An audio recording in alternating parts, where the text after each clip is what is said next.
वन्दे अहं श्रीगुरुं श्रीयुतपदकमलं श्रीगुरून् वैष्णवांश्च श्रीरूपं साग्रजातं सहगण रघुनाथान्वितं तं सजीवं साद्वैतं सावधूतं परिजनसहितं कृष्णचैतन्यदेवं श्रीराधाकृष्णपादं सहगण ललिता श्रीविशाखान्वितांश्च नमः ॐ विष्णुपादाय कृष्णप्रेष्ठाय भूतले श्रीमते भक्तिवेदान्त स्वामिनिति नामिने नमस्ते सारस्वते देवे गौरवाणी प्रचारिणे निर्विशेष शून्यवादी पाश्चात्यदेशतारिणे आजनुलम्बित भुजौ कनकावदातौ संकीर्तनैकपितरौ कमलायताक्षौ विश्वम्भरौ द्विजवरौ जुगधर्मपालौ वन्दे जगत्प्रियकरौ करुणावतारौ। हे कृष्ण करुणा सिंधु दीनबन्धो जगत्पते गोपेश गोपिकान्त राधाकान्त नमस्तुते तप्त कांचन गौरांगी राधे वृंदावनेश्वरी वृषभानुसुते देवी प्रणमामि हरिप्रिये। जय श्री कृष्ण चैतन्य प्रभु नित्यानंद श्री अद्वैत गदाधर श्रीवासदि श्री गौर भक्तबिंद।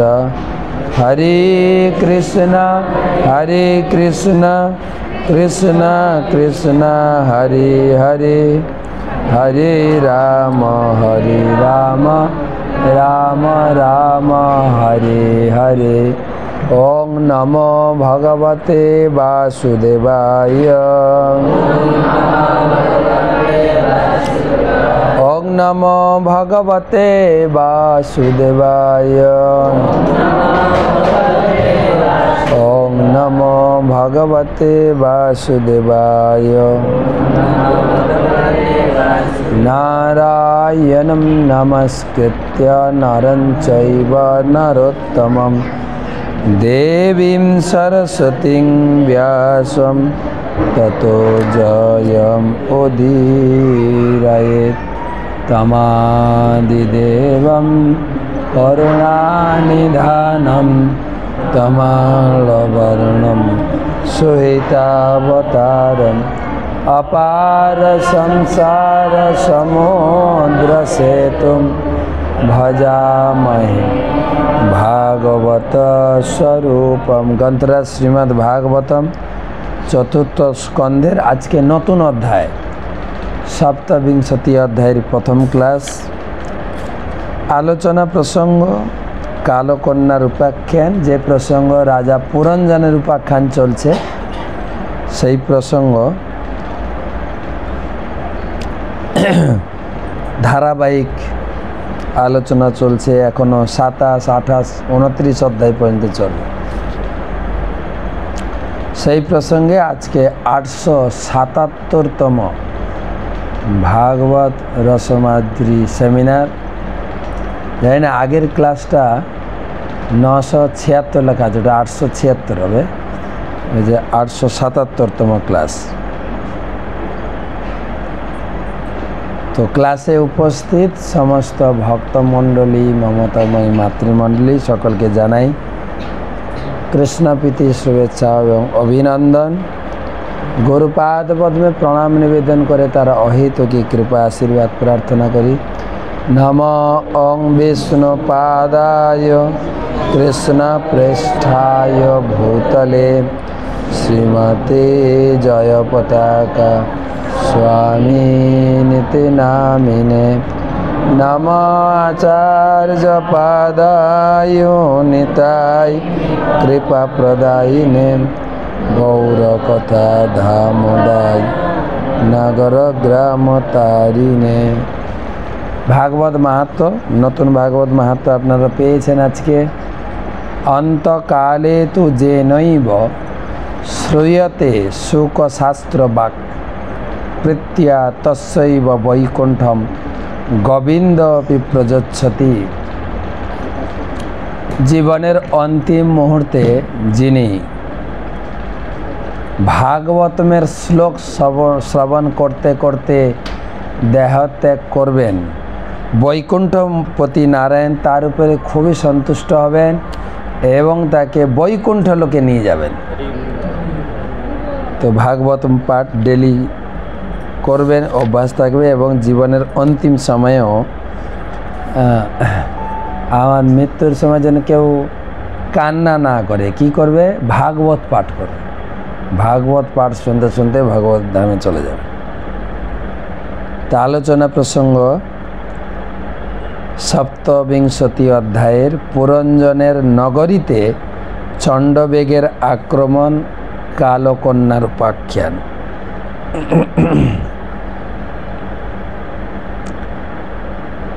বলবেন নারদ উবাচ ইত্থং পুরঞ্জনং সদ্রক বসমানীয় বিভ্রময়ী পুরঞ্জনী মহারাজ রেমে রময়তি পতিম। নারদ মুনি এই কাহিনী শোনাচ্ছেন মহারাজ প্রাচীন বহির্সৎকে, যিনি কর্মকাণ্ডে যুক্ত আছেন।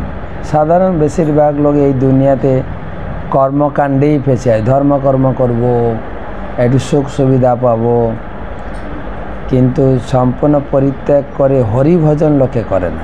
বেশিরভাগ লোক কর্মকাণ্ডতে যুক্ত আছেন, কর্মকাণ্ড। তাই নারদ মুনি সেই প্রাচীন বহির্সৎকে বোঝাচ্ছেন একটা কাহিনী দিয়ে।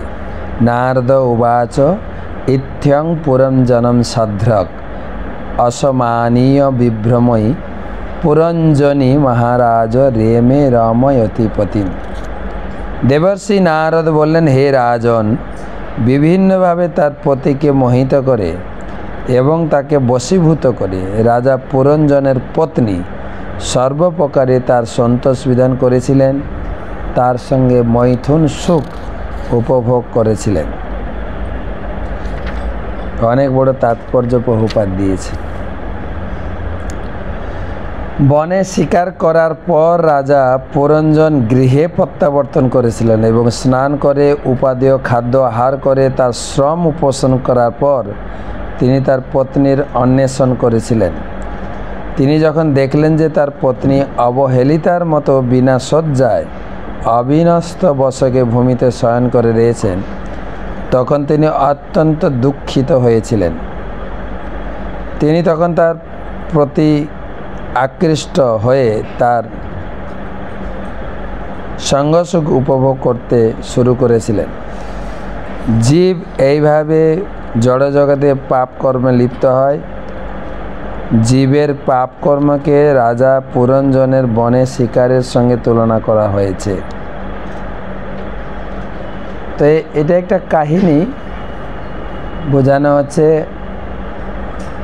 রাজা পুরঞ্জন হচ্ছেন, যারা নিয়মিত ক্লাস শুনছেন, রাজা পুরঞ্জন হচ্ছেন আমাদের জীবাত্মা। আর পুরঞ্জনের স্ত্রী হচ্ছেন আমাদের সৎ বুদ্ধি। আমাদের সৎ বুদ্ধিকে পরিত্যাগ করে আমরা জীবনে প্রচুর পাপ করেছি। পাপ বুদ্ধি, দূষিত বুদ্ধি, কি খাওয়া দাওয়া করেছি, আর এখানে ওখানে ভ্রমণ করে বেরিয়েছি। এখন বয়স হয়ে গেছে, ক্লান্ত এবং পরিশ্রান্ত হয়ে সেই সৎ বুদ্ধিকে খুঁজে বেড়াচ্ছি, যেতে একটু যেন হরিভজন করতে পারি। সৎ চিন্তা, যজ্ঞ, দান, ব্রত ইত্যাদি ধর্মীয় আচরণের মাধ্যমে পাপময় জীবনের প্রতিকার করা যায়। এইভাবে মানুষ পাপ কর্মের ফল থেকে মুক্ত হতে পারে, সেই সঙ্গে তার স্বাভাবিক কৃষ্ণ চেতনাকে জাগ্রত করতে পারে। গৃহে প্রত্যাবর্তন করার পর স্নান করে উপাদেয় খাদ্য আহার করে নীরবতা পালন করে পুরঞ্জন যখন তার পত্নীর অন্বেষণ করেছিলেন, তখন তার পারিবারিক জীবনে শুভ চেতনার উদয় হয়েছিল। বনে মৃগয়া করতে গিয়েছিলেন, ফিরে এসে পত্নীকে তিনি খোঁজ করছেন। মানে আমরা এই বনে বাদাড়ে ঘুরতে ঘুরতে বিভিন্ন প্রকার পাপ কার্যে লিপ্ত হয়েছে। কোথায় আত্মীয় বাড়ি, কোথায় হোটেল, কোথায় ক্লাব, একটু বিড়ি, মানে 1 আঙুলের সেবা, 2 আঙুলের সেবা। শোনা যাচ্ছে না? শোনা যাচ্ছে? শোনা যাচ্ছে লাস্টে? হ্যাঁ না, কথা বলুন কিছু।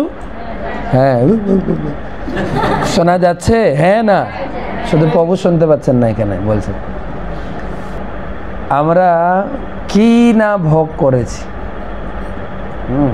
আমার বাড়িতে একটু খাওয়ার দাওয়ারের আয়োজন করেছেন, যাব, সেখানে খেয়েছি। তারপরে 1 আঙুলের সেবা, হ্যাঁ না করে? 1 আঙুলের সেবা বাংলাদেশে করে, 2 আঙুলের সেবা, 5 আঙুলের সেবা। এই করতে করতে এটাকে বলা হচ্ছে বনে ভ্রমণ করার মতো। নিজের সৎ বুদ্ধি, সৎ চেতনাকে পরিত্যাগ করে পরবুদ্ধির দ্বারা শুধু ভোগ করে বেরিয়েছে। আরে এখন তো ভোগের বয়স, যা দেবে অঙ্গে তাই যাবে সঙ্গে, তাই তো অঙ্গেই ঢেলে যাচ্ছে। ভোগ করেছি, ভোগ করতে করতে কোনো ক্রমে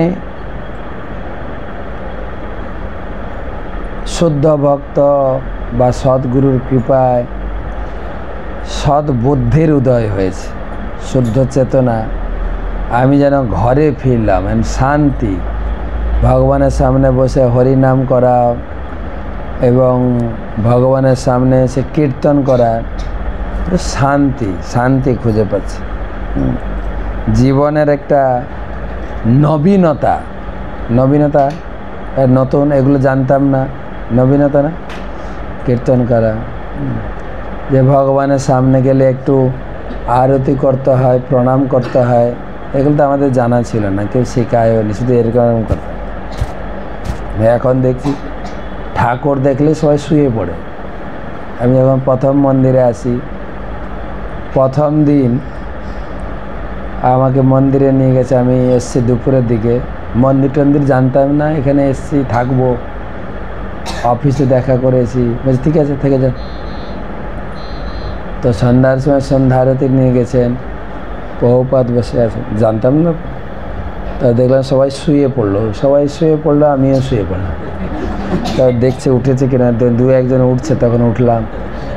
তো লোকটা কথা বলছে না কেন, এত সুন্দর মনে হচ্ছে কি যেন উনি সাক্ষাৎ বলছেন, কথা বলছেন। তারপরে প্রণাম করে আবার চলে গেল এদিকে। তারপরে তখন সন্ধ্যার সময় তো তুলসী আরতি হচ্ছিল। তারপরে মন্দির খুলল, বিশাল বিশাল ঠাকুর, আর মন্দিরের ভিতরে ঝাড়বাতি, বিশাল বিশাল ঝাড়বাতি। কোথায় এলাম? আর যেই মন্দির খুললো সবাই আবার শুয়ে পড়ল। এগুলো তো জানতাম না যে শুয়ে প্রণাম করতে হয়। হ্যাঁ, শুধু কীরকম প্রণাম করেছি, নবীনতা জীবনে। তারপরে খাওয়া দাওয়া, পনিরের সবজি জানতাম না, ঘরে কোনোদিন খাইনি পনিরের সবজি। হ্যাঁ, তারপরে খাওয়া দাওয়াও খুব টেস্টি। একদিন পনির সবজি দেন, প্রায় প্রতিদিন পনির সবজি। একদিন দেয়নি, জিজ্ঞেস করছে আচ্ছা ওই যে নরম নরম লাল লাল একটা কী দিয়েছিল ওটা দিচ্ছে না তো? পনির সবজি জানতাম না, এতটাই বোকা ছিলাম। হ্যাঁ, সব কিছু ভক্তি জীবনের নবীনতা। নবীনতা, তিলক কাটতে হবে, হাতে জপমালা নিয়ে জপ করতে হবে, সব কিছু নবীনতা। গীতা ভাগবতম পড়তে হবে।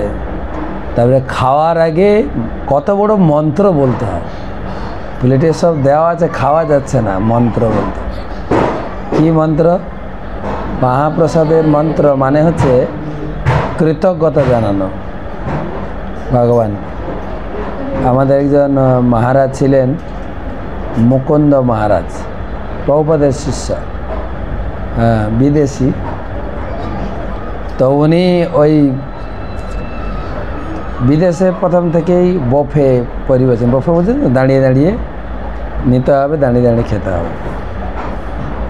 তো প্রসাদের থালিটা নিয়ে, থালি না থাল, থাল, প্রসাদের থালটা নিয়ে একদম পার্কের কোনায় একা একা গিয়ে হাতে নিয়ে ঝরঝর করে কেঁদেই যাচ্ছে, ভগবান জীবনে এইরকম টেস্টি খাবার কোনো দিন খাইনি। মাছ মাংস মদ সব কিছু খেয়েছেন, কিন্তু এইরকম যে টেস্ট আছে, যেরকম বাইরের লোক কী মনে করে প্রসাদ মানে খিচুড়ি। আমরা যখন বাজারে প্রচার করতে যাই, খিচুড়ি মানে বাজার করতাম, আলু পটল ঝিঙে সবজি শাক, লোকে তখন জিজ্ঞাসা করেন আপনারা তো খিচুড়ি খান, এই ঝিঙ্গা শাক নিয়ে কি করবে, খিচুড়িতে দেবেন। তারা মনে করে সাধুরা মানে শুধু খিচুড়ি খায়, আর সাধুরা যে সব কিছু এই পিজা পাস্তা রোল কেক এখন সাধুরা সব খাচ্ছে। সাধারণ লোক জানে যে কেক মানেই তাতে ডিম আছে।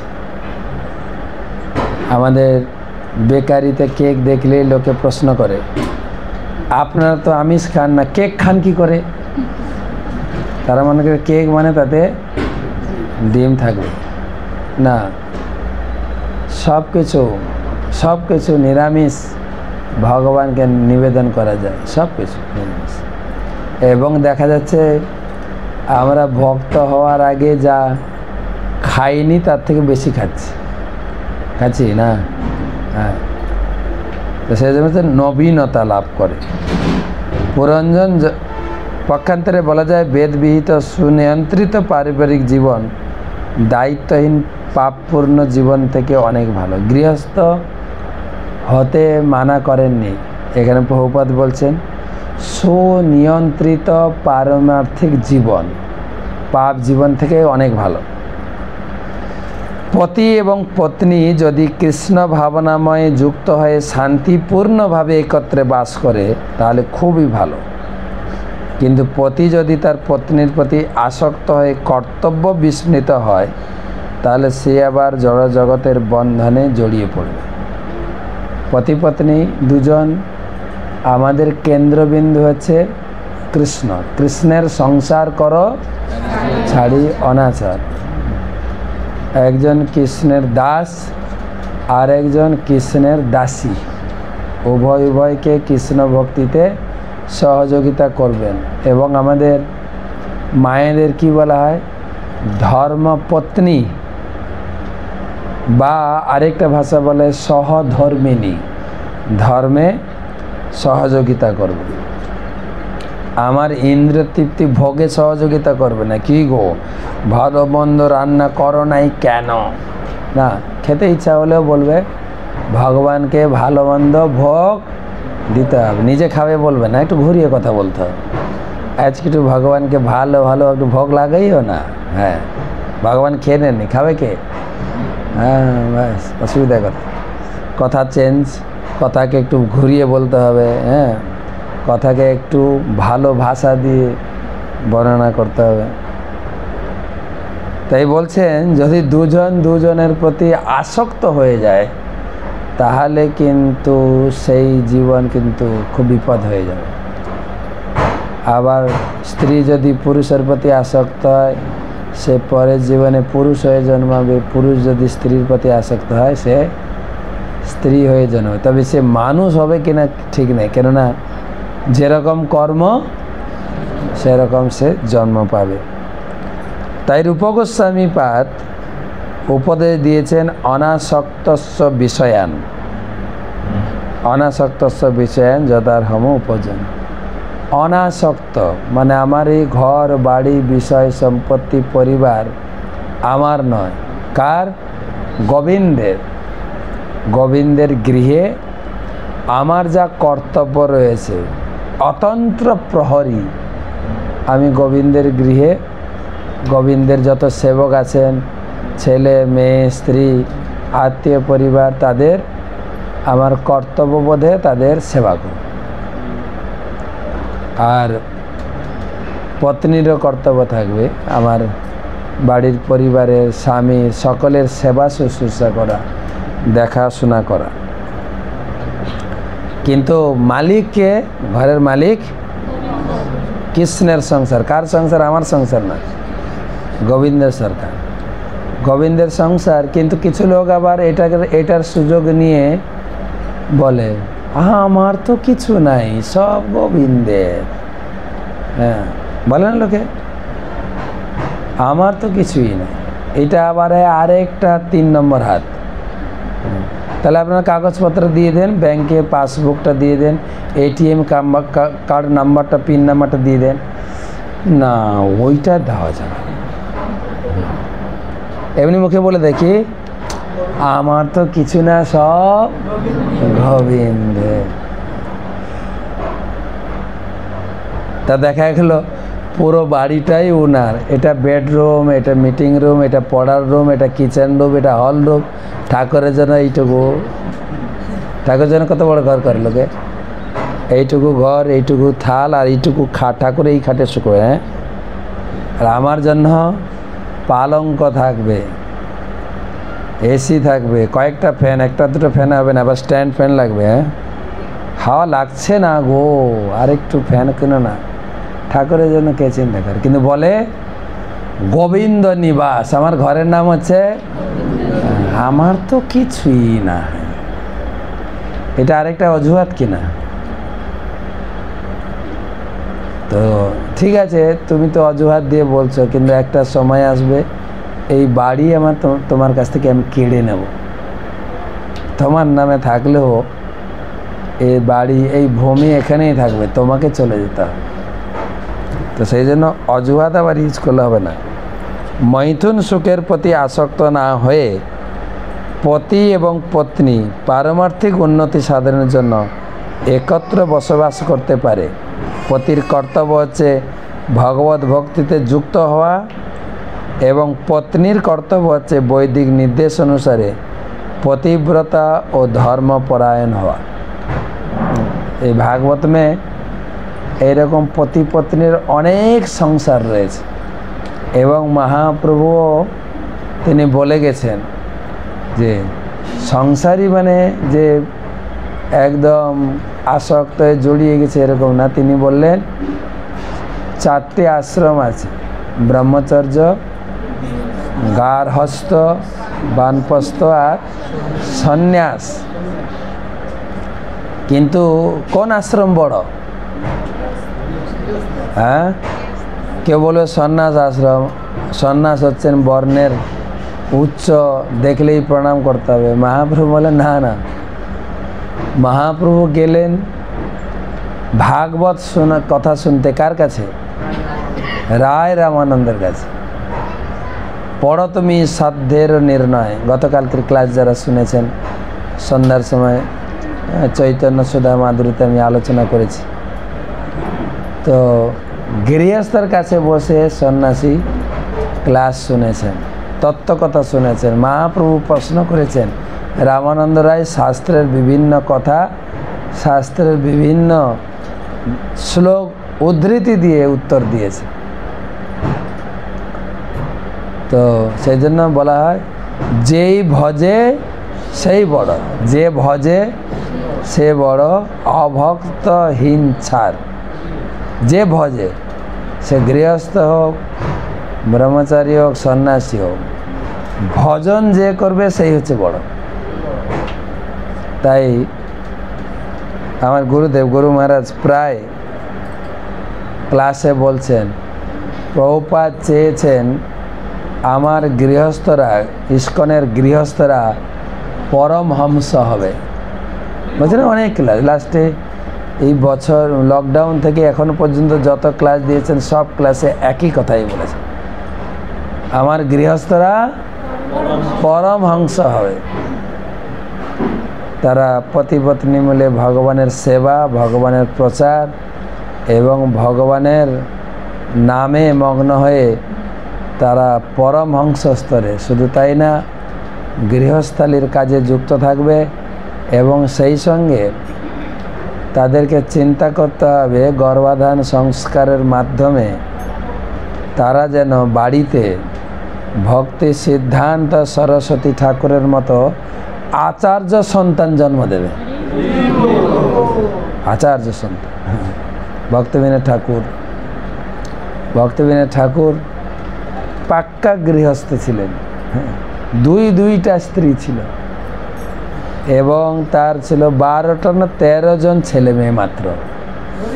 তবুও তাকে বলা হয়েছে ষড় গোস্বামীর পরে তার নাম হচ্ছে সপ্তম গোস্বামী। সপ্তম গোস্বামী। তার মানে আবার এরকম করেন না যে এত শিখে টিকে যখন আমরা বিয়ে করব আমরা স্বামী স্ত্রী মিলিত হব না, ব্রহ্মচারী মিশব না, এরকম না। গৃহস্থ মানে গৃহস্থের নিয়ম পালন করবে, ব্রহ্মচারীর নিয়ম পালন করবে। আরেকটা হচ্ছে একে অপরকে, এক আশ্রম আরেক আশ্রমকে প্রচুর শ্রদ্ধা করবে। ব্রহ্মচারী সন্ন্যাসী মনে করবে গৃহস্থ আশ্রম শ্রেষ্ঠ। কেন আমরা তো মন্দিরে থাকি, সকালে উঠলেই ঠাকুর মঙ্গলারতি, ভগবানের নাম জপ, গীতা পাঠ এগুলো তো করবই। গৃহস্থের যা ঝামেলা, সকালে উঠলে জপে বসে যাবে তো স্ত্রী আসে বলো জপ করলে হবে, বাজার করতে হবে না, হ্যাঁ কি রান্না করবো, বাজার যা, জপে বসে গেছে। আবার একটু বসে যদি কেউ জব করে, এই বসে বসে জব করবে, বাচ্চাটা কে কোলে নেবে, সব কি আমার কাছে নাকি, বাচ্চাটা কোলে না, বসতেই দেয় না ঘরে। তার ভিতরে যে 16 মালা জপ করা, 4 নিয়ম পালন করা, ঘর সামলানো, অফিস সামলানো, অনেক কিছু আছে। অনেক লোক বলেও ফেলে, মহারাজ আপনার তো সংসারে যান নাই, কি কমু আপনাকে। তো ব্রহ্মচারী সন্ন্যাসী গৃহস্থদের বহু মানন, বহু সম্মান করে। এমনি লোককে বললে লোক, দরজাটা বন্ধ করেন, এসি বেরিয়ে, এমনি লোককে বললে আপনি জব করুন, সঙ্গে সঙ্গে লোক বলতে ধর মশাই সময় কোথায়, সময় নেই তো সবার। আমাদের জীবনটা এমনভাবে গঠিত, কারোর এক বিন্দু সময় নেই। কেউ ফোন করলে দিদি দুটো কথা বলতাম, শর্টে বলো, সময় নেই কিন্তু, সঙ্গে সঙ্গে কী আসবে, সংক্ষেপে বলো। কেউ শুনতেও চাহে না,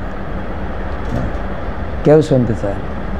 শুধু এই সাধুরা বাড়ি গিয়ে একটু কথা শুনে, আমার একটা দুঃখের কথা আপনাকে বলুন, তাই সাধুরা শুনে, আর কেউ শুনতে চায় না। আত্মীয় স্বজনকে, আরে তুই কী বলবি, এগুলো আমি সব জানি, কি বলবি, আর কিছু বলতে পারে, চুপ কর, কেউ শুনতে চায় না। ভগবান কৃষ্ণ গীতায় দেখিয়েছেন, অর্জুনের কথা তিনি একটা অধ্যায় শুনেছেন। প্রথমত ভগবান কৃষ্ণ মুখ খুলেননি, মুখ খুলেছেন কোথায়, 2য় অধ্যায়। চুপ করে, প্রচুর লোকের দুঃখ জমে গেছে, শুনতে হবে। সব সময় কারো না কারোর দ্বারা দুঃখ পাচ্ছেন। প্রহ্লাদ মহারাজ বলেছেন তার বাবাকে, অসুরবর্জ দেহিনা সদা সমুদ্বিগ্ন ধিয়াত অসদগ্রাহাত। সবসময় মানুষ উদ্বিগ্ন, সব সময়, প্রতিটা ক্ষেত্রে, একদম নেতা মন্ত্রী থেকে শুরু করে একদম নিচের লোক পর্যন্ত, কুঁড়ে ঘরে যায়, প্রত্যেকে উদ্বিগ্ন।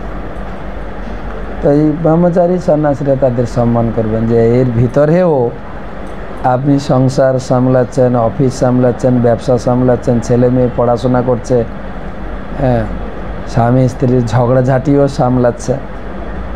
একটু তো লাগেই, না বললে হয় না, একটু লাগেই ঝগড়াঝাটি। আর সামাজিকতা, পারিবারিক, আত্মীয় স্বজনের ধাক্কা, সব কিছু সামলে যে আপনি 16 মালা জপ করছেন, ভাগবতম পড়ছেন, ভক্তিশাস্ত্রী কোর্স আদি করছেন, আপনাকে ধন্যবাদ। এবারে গৃহস্থরা, তারা ব্রহ্মচারী সন্ন্যাসীদেরকে সম্মান করতে হবে। তারা বলবে যে আমরা তো ঘর সংসার ছাড়তে পারলাম না, আপনারা সব কিছু পরিত্যাগ করে, আপনাদেরও মা বাবা আত্মীয় স্বজন সব ছিল তো, আছে তো, ছিল না, আছে, সব পরিত্যাগ করে মঠের জন্য জীবন উৎসর্গ করেছেন। আপনাদেরই সেবা করা দরকার। আমি ভাবছি আপনাদের সেবা করব। আপনারা যদি একটা ডেট দেন, একদিন বৈষ্ণব সেবা দিই না, আপনাদের সেবা করে যদি কিছু কৃপা লাভ করতে পারে,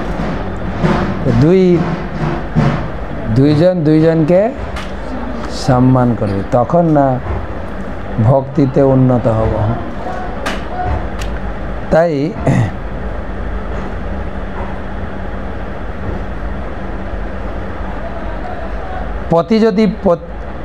পতি যদি মৈথুন সুখের জন্য পত্নীর প্রতি আসক্ত হয়, তাহলে তার পরিস্থিতি অত্যন্ত ভয়ঙ্কর হয়ে ওঠে। সাধারণত স্ত্রীলোকেরা অত্যন্ত কামুক, তাই বলা হয় যে স্ত্রীলোকদের যৌন বাসনা পুরুষদের থেকে 9 গুণ বেশি। তাই পুরুষদের কর্তব্য হচ্ছে স্ত্রীদের শাড়ি, গয়না, ভালো ভালো খাবার দিয়ে এবং ধর্মীয় কার্যকলাপে যুক্ত করার মাধ্যমে তাদেরকে বশীভূত করা। প্রভুপাদ নিজে গৃহস্থ ছিলেন, তো জানেন তো মোটামুটি সংসারে কি হয়। হ্যাঁ, শাড়ি দিতে হবে, খাবার দাবার, ঘরটাকে সাজাই দিতে হবে। যদি বলেন আমরা ভক্ত হয়েছে, আমাদের এত কিছু পরিপাটি কী দরকার, শুনবেই না। ঘর সাজা, ঘর সারাদিন শুধু ঘর পরিষ্কার করবে আর সাজাবে, কাপড়গুলো একবার করে নামিয়ে ভাঁজ করে আবার রাখি, না এরকম রাখাটা ঠিক আছে না, এরকম রাখি। কিন্তু প্রভুপাদ বলছে তাদেরকে এইভাবে ধর্মীয় কার্যকলাপে যুক্ত রাখলে তারা শান্ত থাকে। স্ত্রীলোকদের অবশ্য কয়েকটি সন্তান থাকা উচিত, তাহলে তারা পুরুষদের বিচলিত করবে না। কয়েকটি লিখেছেন, আর আমাদের তো একটাই, কয়েকটি। দুর্ভাগ্যবশত পুরুষেরা যদি কেবল যৌন সুখ উপভোগ করার জন্য স্ত্রীর প্রতি আকৃষ্ট হয়, তাহলে পারমার্থিক জীবন অত্যন্ত জঘন্য হয়ে ওঠে। মহান রাজনীতিবিদ চাণক্য পণ্ডিত বলেছেন, ভার্যা রূপবতী শত্রু, সুন্দরী স্ত্রী হচ্ছে শত্রু। এ মানা যায়? লোকে দেখে দেখে সুন্দরী স্ত্রী বিয়ে করে, আর যদি সুন্দরী নাও হয়, স্বামীর সন্তুষ্টি বিধানের জন্য বিউটি পার্লারে গিয়ে সুন্দরী হয়ে আসে। সেই জন্য দোকানের নাম তো বিউটি, মানে সুন্দর হওয়ার জন্য। আর এখানে প্রভুপাদ বলে দিলেন সে হচ্ছে আমার শত্রু। হয় নাকি? সকালে একটা ইউটিউব দেখছিলাম, একটা স্ত্রী খুব শিক্ষিতা, তো ও যাচ্ছে চাকরির ইন্টারভিউ দিতে। ও জানে যে আমি এই একটা চাকরির জন্য কল এসছে, ইন্টারভিউ দিতে গেছে, আমি পাবো, এখানে উচ্চশিক্ষিত, অনেক সার্টিফিকেট আছে। তার স্বামী চাইছে না ও চাকরি করে, চাকরি করলে আমাকে কন্ট্রোল করবে, আমি ওকে চাকরি করতে দেবো না। দুজনকে বশীভূত রাখতে চায়, আমি চাকরি করতে দেবো না। চাকরি করলে আমার উপরে ছড়ি ঘুরাবে, হ্যাঁ মোটেই না আমি ওকে চাকরি করতে দেবো। তখন যাচ্ছে ঘর থেকে বেরিয়ে, তখন তুমি ইন্টারভিউ দিতে যাচ্ছ, একটু জড়িয়ে ধরেছে, বেশ দেখ ছাড়ো তো, হ্যাঁ আমি এখন ইন্টারভিউ দিতে যাচ্ছি। না না ঠিক আছে, তুমি ভালো করে ইন্টারভিউ দিতে যাও, তোমার মুখটা কত সুন্দর, আসলে তুমি যাচ্ছ তো আমি চাই তুমি চাকরি করো, আরও সংসারের অনেক কিছু করবে। ওই মুখে আদর করতে গিয়ে না কালি মাখিয়েছে, হাতে ছিল কালি ঘষে দিয়েছে। তো এখন ও গেছে, ও জানে যে আমার চাকরিটা শিওর হবে। ও অফিসে গিয়ে বসছে, ফাইলটা নিয়ে গেছে আরেকজন অফিসের কর্মকর্তা। ফাইল দেখে যে বস ইন্টারভিউ নেবে খুশি হয়ে যায়, এত বড় শিক্ষিতা ব্যক্তি আমাদের কোম্পানিতে দরকার। যেই ঘরে ঢুকেছে তাকে ইন্টারভিউর জন্য ডাকা হয়েছে, দেখেই তখন বলছে, চিন্তা করছে আপনি কেন এসছেন, আপনাকে কে ডেকেছে এখানে, আপনি কিসের জন্য এসছেন, বেরিয়ে যান এখান থেকে। আমি এখানে চাকরির ইন্টারভিউ নেব, এই ফাইলটা যার ওই মহিলাটাকে চাই। তো বলছে কোন ফাইল, বলি এই ফাইল তো আমার। আপনার ফাইল, কিন্তু আপনাকে দেখে মনে হচ্ছে আপনি একটা পাগলি, মুখে কালি মেখে এসছে, হ্যাঁ এরকম কেন? আপনি কি জানেন আপনি ঘর থেকে বেরোনোর আগে আপনার মুখটা কি আপনি দেখেছেন, হ্যাঁ চেহারাটা, আপনি বেরিয়ে যান এখান থেকে, বেরিয়ে যান, ফাইলটা লাগবে না, এরকম লোক আমার অফিসে দরকার নেই, পাগল ছাগল কথা। তো বলছে আপনার অফিসে এসেছি আমি ইন্টারভিউতে, আপনার ব্যবহারে এরকম কেন? আমি এই অফিসে চাকরিও করব না, আমি চললাম, এরকম দুর্ব্যবহার জায়গা। বলছে না আমি এখনও মিলাতে পারছি না এই ফাইলটা আপনার কিনা। হ্যাঁ আমার ফাইল। তা আপনার চেহারাটা এরকম কেন? যে কী চেহারা? বলে আপনি আসার আগে কি লুকিং গ্লাসের কাছে তাকিয়ে, আচ্ছা দেখুন তো। তখন মোবাইল বের করে ওর সামনে দেখাচ্ছে, দেখুন হ্যাঁ আমার এরকম। তখন ঘরে এসে জিজ্ঞাসা করছে কে হয়েছে চাকরি, স্বামী জিজ্ঞাসা করছে এটা করেছে এটা কে, ও তো বুঝতে পারছে কে করেছে, ও তো ঘর থেকে বেরিয়ে চুল টুল আঁচড়ে বেরিয়েছে, হয়েছে কোথায়, ওর স্বামী দিয়েছে কালি মুখে। তখন কি ইন্টারভিউ হয়েছে না, আমি জানতাম তোমার চাকরিটা হবে না। তখন স্ত্রী বলছেন হ্যাঁ চাকরিটা হয়নি, আর তুমি খুশি হয়েছে তাই না, তোমার তো খুব খুশি হয়েছে না যে আমি চাকরি না করতে পারলে তোমার খুব খুশি, কেন তুমি এরকম করতে চাইছো? আমি তো তোমার সংসারের জন্য, সংসারের টাকা পয়সা দরকার, সংসারের উন্নতির জন্য, আমাদের তেমন ইনকাম নেই যে সংসারে দুটো পয়সা নিয়ে এসে তোমাকে খুশি করব, তোমাকেই আমার জগতে একটা নাম ডাক দেব যে না আমরা গরিব নয়, আমার স্বামী গরিব নয়, আমি তো তোমার সুনামের জন্য ঘরের একটু উন্নতি যাতে হয়, ঘর বাড়ি আমাদের ব্যাংক ব্যালেন্স কিছু বেশি হবে, তুমি এরকম করতে চাইলে। অনেক কিছু বুঝাচ্ছে মেয়েটা, স্ত্রীটা। তখন ও বলছে সরি, আমার মনে হয় আমি একটু অন্যরকম চিন্তা করছিলাম, যে তুমি হয়তো চাকরি পেলে আর আমাকে পাত্তাই দেবে না, সেটাই। তো এখানে দেখা যাচ্ছে দুজনকে বশীভূত রাখার জন্য যে একটা দ্বন্দ্ব, আমি কেন তোমার কথা শুনবো, তুমি আমার কথা শুনবে, আমি কেন তোমার কথা, এই নিয়ে। তো এখানে প্রভুপাদ লিখছেন যে চাণক্য পণ্ডিত বলেছেন সুন্দরী স্ত্রী হচ্ছে শত্রু, অবশ্য প্রত্যেক পতির দৃষ্টিতেই তার স্ত্রী অত্যন্ত সুন্দর। আর একটা কথা এখানে বলছেন অবশ্য নিজের স্ত্রী নিজের কাছে অত্যন্ত সুন্দর, অন্যদের কাছে যে সুন্দর বলে না হতে পারে, কিন্তু তার প্রতি অত্যন্ত আসক্ত, তাই সে সর্বদা তাকে অত্যন্ত সুন্দর রূপে দর্শন করে। এটা হওয়া উচিত, কিন্তু নিজের স্ত্রী নিজের কাছে খুব সুন্দর, নিজের প্রতি নিজের কাছে অত্যন্ত ভালো, এটা হলে যে আমাদের ভিতরে মনোমালিন্য বা একসঙ্গে মিলেমিশে থাকাটা অনেকটাই সুবিধা হবে। পতি যদি পত্নীকে সুন্দর বলে মনে করে তাহলে বুঝতে হবে সে তার পত্নীর প্রতি অত্যন্ত আসক্ত। এই আসক্তি হচ্ছে যৌন জীবনের প্রতি আসক্তি। কিন্তু আমাদের পাড়া গায়ে একটা গান ছিল, লোকগীতি গান, হাফ সিদ্ধ ডিম ভালো, ডিম পুরো সিদ্ধ হয়ে গেলে ভালো না, হাফ সিদ্ধ ডিম খেতে ভালো লোকে বলে। হ্যাঁ, মাইপো ভালা পরের বউটা খুব সুন্দরী, নিজের বউটা হ্যাঁ গো তুমি কত ভালো, কত সুন্দর কথা বলো, আমার বউটা না শুধু ঝাড়ে আমাকে। সেদিন কেউ মনে করে না যে নিজের স্ত্রীটা সুন্দর, অপরের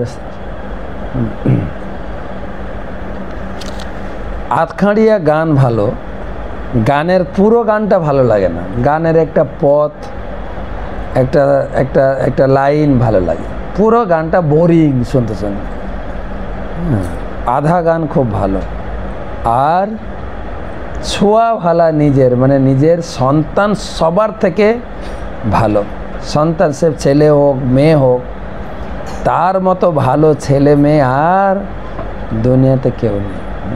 কিন্তু স্ত্রীটা নিজের ভালো না, স্ত্রীটা অপরের স্ত্রী সবসময় ভালো, এটা কিন্তু প্রভুপাদ বলছেন পতি পত্নী এরকম সম্পর্ক থাকা ভালো, তবে আসক্ত হওয়া ভালো না। এই আসক্তি হচ্ছে যৌন জীবনের প্রতি আসক্তি। সারা জগৎ রজ ও তমগুণের দ্বারা মোহিত। স্ত্রী লোকেরা সাধারণত রজগুণের দ্বারা প্রভাবিত হওয়ার ফলে অত্যন্ত কামুক এবং তমগুণের প্রভাবে অল্প বুদ্ধি সম্পন্ন। তাই পুরুষদের কখনো তাদের সেই রজ তমগুণের নিয়ন্ত্রণাধীন হওয়া উচিত নয়। ভক্তিযোগ অনুষ্ঠান করার ফলে মানুষ সত্যগুণের স্তরে উন্নীত হতে পারে। সত্যগুণ, আমরা ধীরে ধীরে 4 নিয়ম পালন করছি, ভগবানের প্রসাদ খাচ্ছি, আমাদের কথাবার্তা চিন্তা চেতনা যে ভাষায় কথা বলতাম এখন বলা যাবে না, পরিবর্তন হচ্ছে। পতি যদি সত্যগুণে স্থিত হন তাহলে রজতম গুণের দ্বারা প্রভাবিত পত্নীকে নিয়ন্ত্রণ করতে পারে। সত্যগুণে থেকে একটু সব সহ্য করে। এখানে প্রায় প্রভুপাদ পুরো তাৎপর্য বলছে, স্ত্রী সাধারণত রজগুণ আর তমগুণের ভিতরে থাকে, প্রচুর চাহিদা, এটা চাই ওটা চাই, কিন্তু পতিকে থাকতে হবে সত্যগুণে, সত্যগুণে থাকতে হবে। আমি দেখেছি আমার একটা বোন ছিল, শিক্ষিত, কিন্তু ওর স্বামী হচ্ছে আরও উচ্চ শিক্ষিত, বড় অফিসার, একটা কোম্পানির বস। আর লাগেই ঝগড়াঝাটি, ঘরে না লাগলে জমে নাকি, ঝগড়াঝাটি লাগেই। হ্যাঁ, যখন আর বোনটা ছিল হট মেজাজ, রেগে গেলে না ঠোঁট ঠোঁট কাঁপতে থাকে, আর কথা বলতে পারে না। আর তখন স্বামী চুপ হয়ে যায়, ঘরে থাকে, খাওয়া দাওয়া করে, বেশি কথা বলে না। তখন অফিসে যায়, অফিস থেকে আসে, অফিসে এসে আগে ছেলেটাকে জিজ্ঞেস করে, কিরে তোর মা ঠান্ডা হয়েছে? না মা এখনো গরম আছে। ঠিক আছে, আর জিজ্ঞেস কি তোর মার কি খবর? একটু ভালো হয়েছে। তাই নাকি? তখন গিয়ে কথা বলবে, একটু ভালো করে আজকে রান্না করো না, খাওয়া দাওয়া করবো। তাই? হ্যাঁ, তখন মিলে স্বামী একটু সত্যগুণে থাকতে হবে, মানে সব কিছু মেজাজ টেজাজগুলো একটু তাল দিতে হবে, দুজন গরম হয়ে গেলে সামলানো মুশকিল। তো পতি সত্যগুণের দ্বারা তাকে নিয়ন্ত্রণ করতে পারে, তার ফলে তার কল্যাণ হয়। রজ ও তমগুণের প্রতি তার স্বাভাবিক প্রবণতা বিস্মৃত হয়ে যায়। তিনি তখন সাত্ত্বিক পতির প্রতি অনুগত হয় এবং নিষ্ঠাপরায়ণ হয়। এই প্রকার জীবন সকলের জন্য অত্যন্ত মঙ্গলজনক। তখন পুরুষ ও স্ত্রীর বুদ্ধিমত্তা অত্যন্ত সুন্দর একত্রে কাজ করে, তারা আধ্যাত্মিক উপলব্ধির পথে অগ্রসর হতে পারেন। কিন্তু পতি যদি সত্যগুণকে জলাঞ্জলি দিয়ে তার পত্নীর বশীভূত হন, তাহলে তিনি রজ তমগুণের দাসত্ব করতে শুরু করেন এবং তার ফলে পরিস্থিতি অত্যন্ত কলুষিত হয়ে যায়। মূল কথা হচ্ছে দায়িত্বহীন পাপময় জীবন থেকে গৃহস্থ জীবন অনেক ভালো। হ্যাঁ, আমরা হয়তো যা বিরক্ত ধর্মে রয়েছে, সন্ন্যাসী, ব্রহ্মচারী, বানপ্রস্থি, তার থেকে আদর্শ গৃহস্থ জীবন অনেক ভালো। প্রভুপাদ বারে বারে বলছে এবং ভক্তিবিনোদ ঠাকুরও বলেছেন, ঘরে বসে বাউল হও রে ভাই। ঘরে থেকে ভজন করো। এ ঘর বাড়ি ছেড়ে চলে যাব, লাল কাপড় পরবো, বৈরাগী কেন করবি দুষ্ট আচরণ? ঘরে বসে বাউল হও রে। ঘরে বসে তুমি মনটাকে অনাসক্তভাবে কেবল ভগবানের সেবায় নিয়োজিত করো। আমাদের ঘরের মালিক হচ্ছেন কৃষ্ণ, আমরা দুজন কৃষ্ণ সেবা করব। স্বামী কৃষ্ণ সেবার জন্য ইনকাম করবেন, ব্যবসা হোক, চাকরি হোক। আমি সেই সমস্ত দ্রব্য দিয়ে ভালো করে কৃষ্ণ সেবা করব এবং কৃষ্ণের উদ্দেশ্যে সব কিছু নিবেদন করে আমি বাড়িতে সবাইকে ব্যবহার করতে দেবো। সব কিছু, শুধু খাবার দাবার না, থালা বাসন বাটি, ঘর, সিংহাসন, বাজার থেকে সুন্দর সুন্দর বেডশিট কিনেছেন, বেড কভার কিনেছেন, ভগবানকে লাগিয়ে দেন। হ্যাঁ, বা বাড়িতে কি বলে শাড়ি কিনেছেন, ধুতি কিনেছেন, ভগবানকে পরিয়ে দেন। আমি যা পরবো ভগবানের প্রসাদ। যেরকম ভাগবতমে দেখা যায় উদ্ধব ভগবানের সখা ছিলেন, ভগবানের গলার মালা, ভগবানের পোশাক, ভগবানের অলংকার সব পরতেন। যার ফলে সব যদি আমি ভগবানের প্রসাদী জিনিস ব্যবহার করি তাহলে আমার জীবনটা সুরক্ষিত। যার ফলে আমরা সারা শরীরে তিলক করি, মানে 12টা অঙ্গে আমি ভগবানকে রেখেছি, আমার শরীর কিন্তু সুরক্ষিত।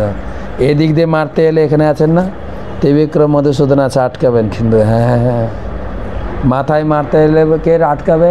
মাথায় কে আছেন? বাসুদেব আটকাবে।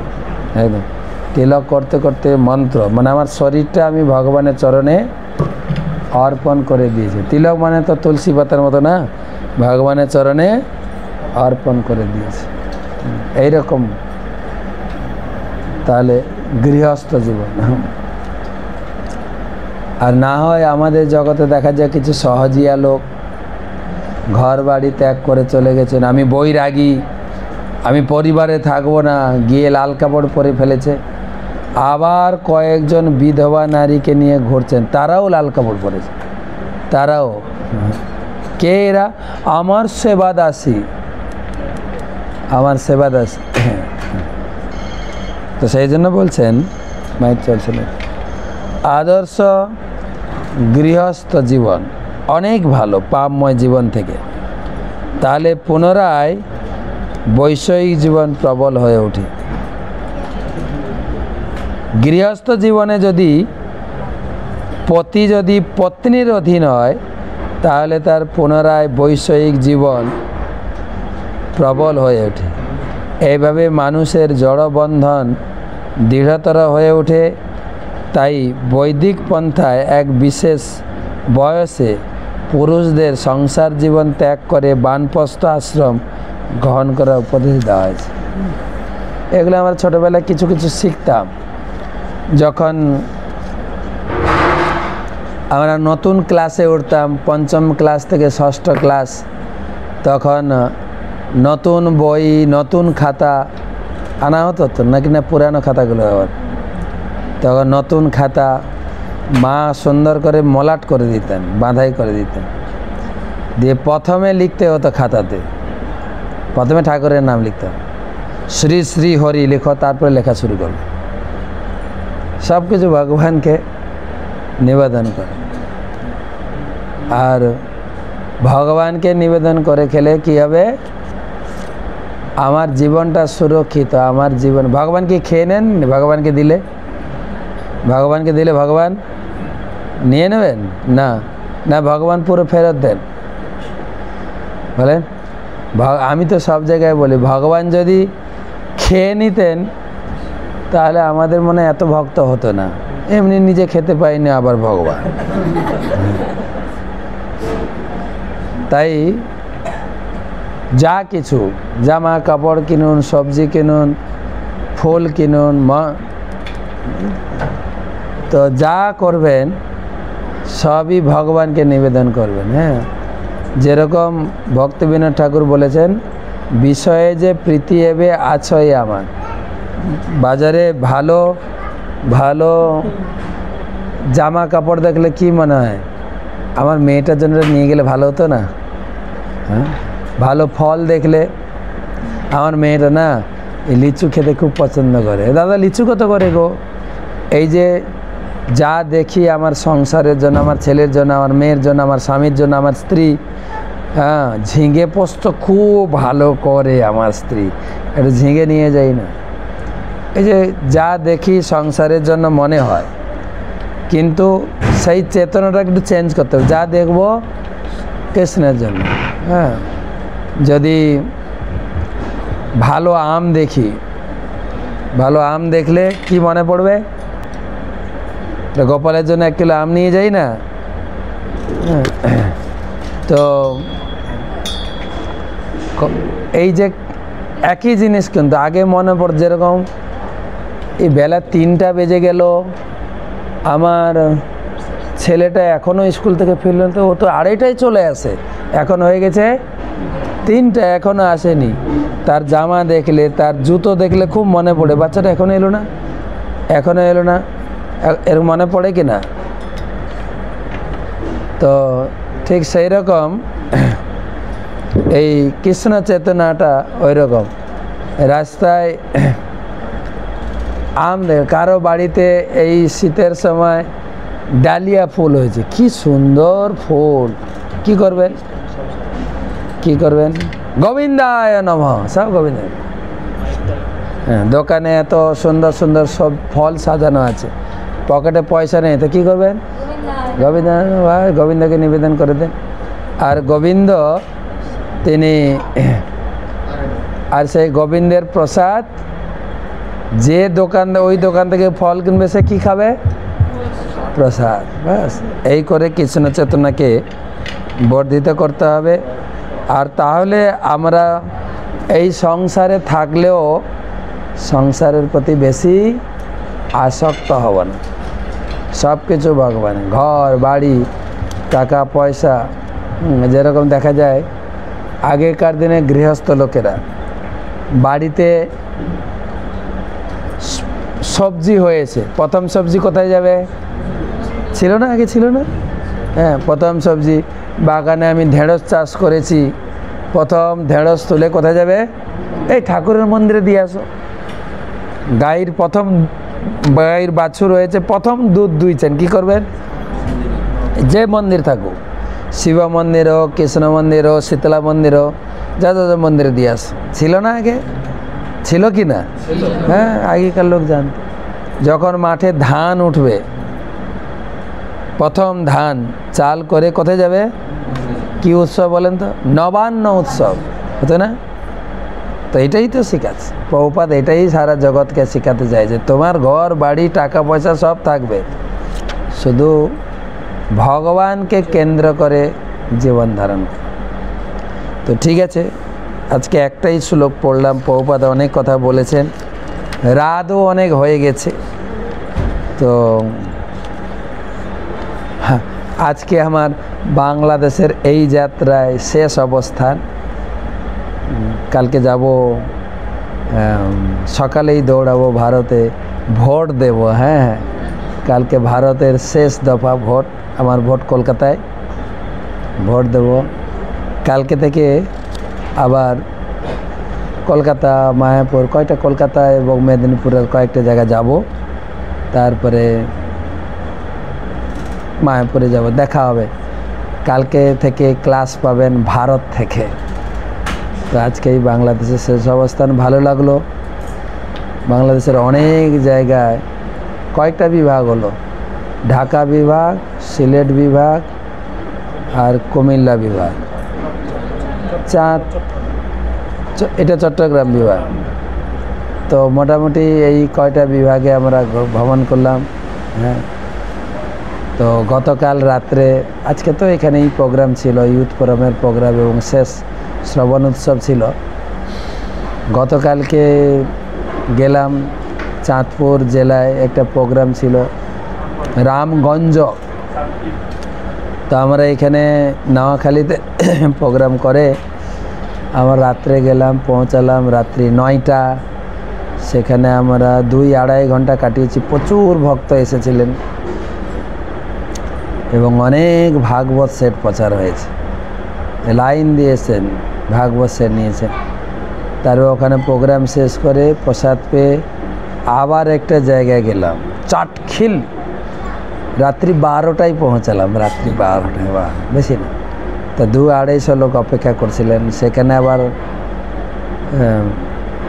হরিকথা, কীর্তন, ভাগবত প্রচার আর ফিস্ট প্রসাদ, বা অন্ন, ডাল, সবজি, অনেক কিছু ছিল, ফল, ডাবের জল, আর বেশি কিছু বলছি না কি কী ছিল। তাহলে আমি জাস্ট এগুলো বলতে চাই, যারা ক্লাস শুনছেন আপনারা বারে বারে বাংলাদেশে আসবেন, হ্যাঁ, বাংলাদেশ ভক্তদের আতিথেয়তা গ্রহণ করবেন এবং বাংলাদেশে মহাপ্রভুর স্মৃতি বিজড়িত অনেক স্থান রয়েছে, দর্শন করবেন। সম্ভবত আমি আবার 1 মাস পরে বাংলাদেশে আসবো, রথের সময় আমি বাংলাদেশে থাকি, তো আবার আসবো। তো শুভরাত্রি, সবাই ভালো থাকবেন। হরে কৃষ্ণ।